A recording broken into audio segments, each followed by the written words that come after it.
nothing like being a parent. It is probably the most transformative experience you can have in a life, I reckon. I always tell people it's like your life goes from black and white to colour when your kids are born, and it never goes back to black and white again after that.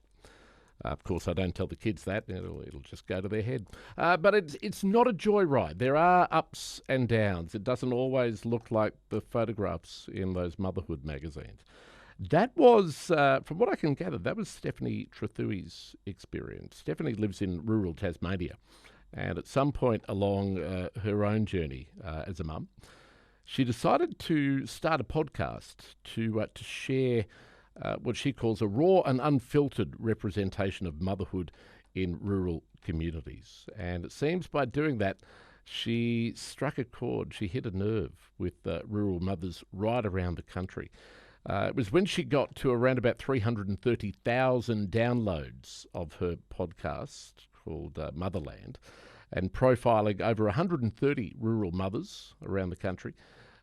Stephanie extended Motherland's offerings by launching a project called Motherland Village, which is effectively Australia's first online rural mothers group program. And the Queensland followers, I guess, of that program, of that podcast, got together yesterday on a property just outside of Goondiwindi. I think there was around about 140 of them all up, and they came from near and far to be a part of it. Let's find out a little bit more about the Motherland phenomenon, if you like. Stephanie Trethewey joins me now from Tasmania. Stephanie, good morning. Good morning. Thanks for having me. This sounds like an incredible journey you were on. Were you expecting this podcast to take off when you first decided to do it, or did you think it'd be a bit of a fly-by-night thing? I literally started it as a side hustle to help keep me sane on the farm. So I grew up in the city and I fell in love with a farmer, and literally the only preparation I did was watch Farmer Wants a Wife before we moved out here. Not remotely helpful at all. And look, to be honest with you, I laugh now but found myself feeling incredibly isolated, incredibly alone. And, you know, farming is relentless, much like parenthood, and I wasn't prepared for this lifestyle. And so I felt alone, and that's when the idea for Motherland was born. So, yeah, started as a podcast, has grown into so much more, and we're now a national charity. So, yeah, it's exciting. Were you feeling that sort of alone and a little bit isolated even before you started to have kids? I mean, was that just the experience of suddenly being thrust into a rural location?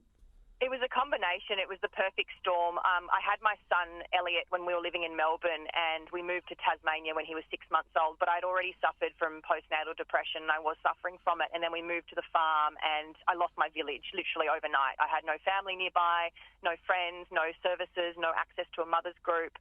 So, yeah, it was no wonder that I struggled. So it just sort of exacerbated, you know, my struggles.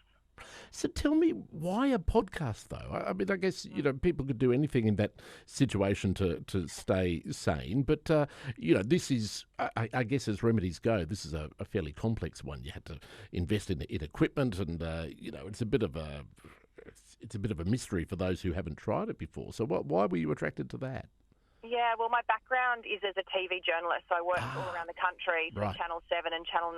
I chased a lot of dodgy people down the street for a current affair, and then I found myself on the land, and it was a really beautiful way to have journalism, Steph, connect with rural mums, Steph, and I couldn't find a platform for rural mums. There's plenty of, you know, organisations and podcasts that talk about, you know, regional life, but this is a really specific deep dive into the realities of being a rural mother, and so I created something that I was craving to, you know, find myself. And so the podcast itself is basically a series of interviews with other mums in exactly the same situation. Is that essentially the essence, before we sort of look at what you've created that flows on from that? The podcast itself is just chats, other women in the same situation. Yeah, look, all women who are connected to the land, but every story is so different. So we've interviewed 175 mums, and we've had over 600,000 downloads now. Every Monday we release an episode, and they're ordinary rural mums with the most extraordinary stories.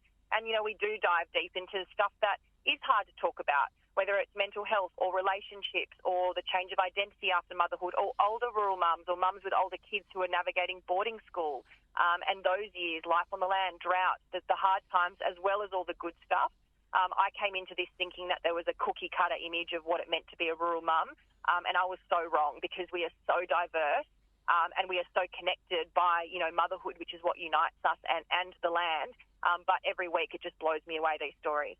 So by finding these women, particularly back in the early days, I mean, were you surprised at how many of them had a situation that mirrored yours almost exactly, even though they're all unique? You sort of felt that your situation you weren't alone in this. Was that a surprise to you? Yeah, it was, because I felt like I was failing as a mum. I just sucked it up. I just thought I had to tough it out and be resilient, which I really am growing to despise that word when it's applied to rural communities, because it creates pressure to just suck it up and be okay. And I wasn't okay. And as I started talking to more rural women, I found that I wasn't the only one feeling isolated. And isolation doesn't discriminate. You can live 5 minutes out of Toowoomba and feel isolated, even though Toowoomba is a thriving community. You can live in the middle of a cattle station in the Northern Territory on 200,000 acres and feel isolated. So, motherhood can be isolating even for those in the city, but you add the pressures of rural life on the land, farming, lack of services, and it can be really difficult for some of us. How long did it take? How many episodes did it take to make of this podcast before it started to have a positive effect on you and lift you out of your situation? Episode 1, to be honest, Dave. I just, as soon as I started, I realised I'd created something that I needed, and I didn't expect the reception it got. I never intended it to grow into what Motherland is today. I can't believe it. Even the events that happened on Sunday in Goondiwindi, I just can't believe we're here. It's just, it's amazing what can happen. Adversity fuels innovation, and it's been my own personal struggles that have actually grown this beautiful community. Well, let's talk about that, because that must have been, and I assume this, am I right, this gathering of the Queensland followers of the podcast and the Queensland subscribers to the whole program, the Mothers Group program, that wasn't the first get-together of followers or members that you've had in the country, was it, or was it? It actually was. Wow, okay. Yeah, it was the first physical Motherland event. So after 3.5 years of the virtual community, we pulled together, nearly 150 rural women from not just across Queensland, but a couple, drove from New South Wales. People drove 8 hours, 5 hours, as well as the local Goondiwindi community. So it was just incredible to actually see everyone together in a room. That's incredible. That must have been very emotional for you, was it? Because this is something that effectively, up until then, you see the numbers and you communicate with people online and email and probably video chat and everything. But to actually sit, in a location and actually have conversations with women who I would imagine are pretty grateful to you for what you've created, and they're all in that situation. What did that feel like for you? It was very surreal, and you're looking at people's faces and you feel like you've met them before because you've spoken to them online, but you've never actually given them a hug. And, there was about 6 or 7 women who have actually been on the podcast who were there, about 7 or 8 women who have come through the Motherland Village program, and also women who have never heard of Motherland who came along too to support our charity and to donate and to actually hear more about what we do. So it was just extraordinary. I can't believe it happened. It's still sinking in. It's brilliant. If you've just come in, by the way, it's 9:17. My name's David Iliff. Having a chat to Stephanie Trethewey this morning. Stephanie has just landed back in Tasmania after what sounds like a red letter weekend. So on Sunday afternoon, she attended a get-together of how many was it? It was about 140 that were there, yeah, Stephanie? Yep, that's right. 140 mothers who are all followers of the podcast that Stephanie started called Motherland, which is branched into Motherland Village, which is effectively an online rural mothers group program and support system, I guess, for mothers doing it alone, or it feels like alone, in rural Australia. Tell me about Motherland Village, because that was, I guess, also going into new territory. Tell me how that started and what that offers. Yeah, so Motherland Village is effectively speed dating and blind dating for friendships online for rural mums. So, it started because I had my second baby, Evie, in the middle of the pandemic. I had 2 under 2. And I was struggling more than ever, and I felt, again, very disconnected. My friends in the city just didn't get it. Also Tassie, and I'm not sure if anyone listening can relate, but Tassie is very small, which is beautiful, but everyone knows your business, and sometimes it's nice to be vulnerable and to share things with people who, don't know all your business. And so I thought, let's create Motherland Village, because I did a survey of a couple of hundred rural mums and found that around 50% don't have access to a mother's group. So I created Motherland Village, and I also want to make it clear for any mums listening that it's not just for mums with babies. So our program runs for rural mums with children aged 0 to 3, 4 to 10, and 11 to 18. So right through the teenage years as well, because I have found my son's 4 now, my youngest is 2, but, the challenges, they don't go away, they just change, and you would know that. And, so we've created this amazing program, and we've supported about 170 rural mums in 18 months. We connect them to their own online group. We take them through a 6-week program. They have video chats that are facilitated by myself or Kate or Alice, our 3 facilitators, and there's these beautiful friendships that have formed with women from right around the country. That is fantastic. Where to from here? What do you do to extend that further? Yeah, so we're hoping to get more and more mums involved in the program, particularly in that 4 to 10 and 11 to 18 age group. Like, I really want women to know that you're not alone, even past the baby years.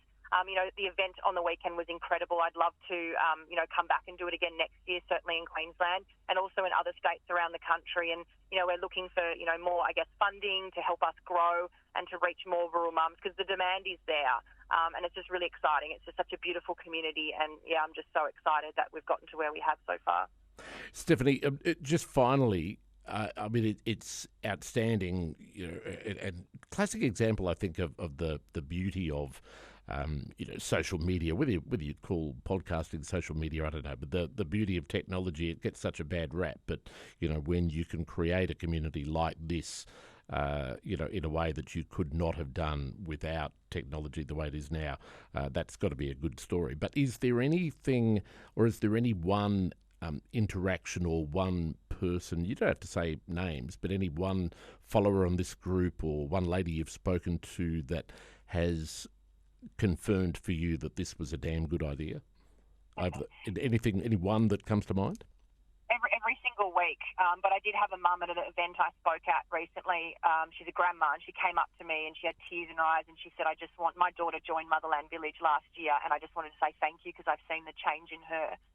So to have that coming from a grandmother who's seen how the program has benefited her 30-year-old daughter was just magic. But every day I get messages. We're very active on social media, on Instagram and Facebook, the Motherland community, and it's just been beautiful to get that feedback and to know it's making a difference.